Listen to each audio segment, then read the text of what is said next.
Hi guys, welcome to the channel. The other day, I was at work with my friends and we were playing this game called The President. It is a shooting game where everyone is assigned a role. The roles include the President, Vice President, Citizen 1, Citizen 2, the Scum, and the Cleaner. The cards are first distributed to the President and the Vice President. They are then evenly distributed among everyone. To win, you must finish all the cards in hand. How? By placing the card that is higher than the one initially placed. That's basically the game. So I asked myself, how would I make this card game into a video game?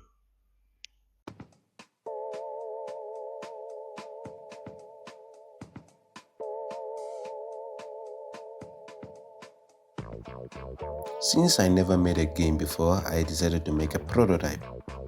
This is basically to test out some concepts of the game and how the mechanics will work. So it does not need to be 100% or even polished.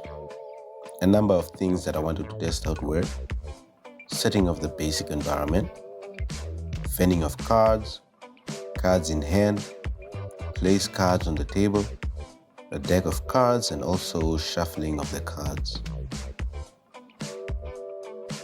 Firstly, I was acquiring the assets needed to make the prototype. So I went to Sketchfab and downloaded a table and a chair.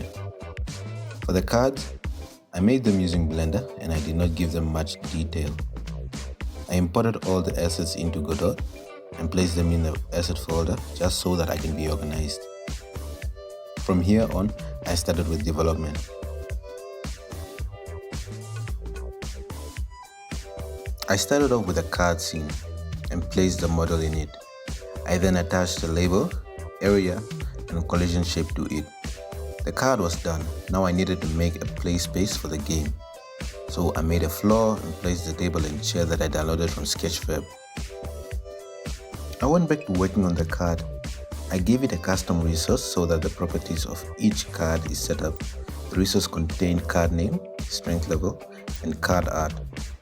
Then I made a function for it. When testing it, I placed a tool annotation at the top of the code and just went to scene and reload saved scene. This is mainly good for running the setup only without having to run the whole application. The different cards are saved in the card resource folder under their respective names. Next is putting the card in hand. Now I am not going to show a literal hand as that will be too complex. I can't even do that. I will just show how the player will be looking at the cards. The hand contains any number of cards. What the hand will do, it will just simply calculate the orientation and position, orient the cards to face the camera, and also help us click on the cards so that we can place them on the table. The hand will be a node point. Next is playing cards. I want to be able to place the cards on the table. Since I have the area 3D which I placed in the card, this can interact with an area on the table. The area 3D has nodes which contain signals for detecting things. In this case, it will detect interactions between the card and the mouse, or the card and the cursor. Now we can put input events. If I'm being completely honest with you, a lot of these things are quite complicated and I actually need to go relearn them, as I may have forgotten a lot about them, so bear with me. Now our final product is this prototype. I'm actually happy with what I got, as the prototype served its purpose.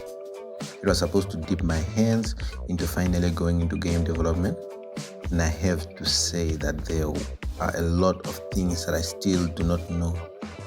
As you can see, I did not even work on anything related to the UI.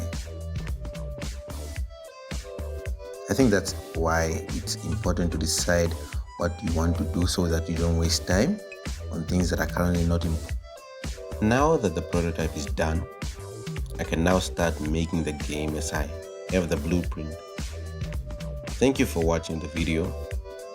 And if you are interested more about this series, please subscribe so you don't miss out on this journey. Thank you once again, God bless.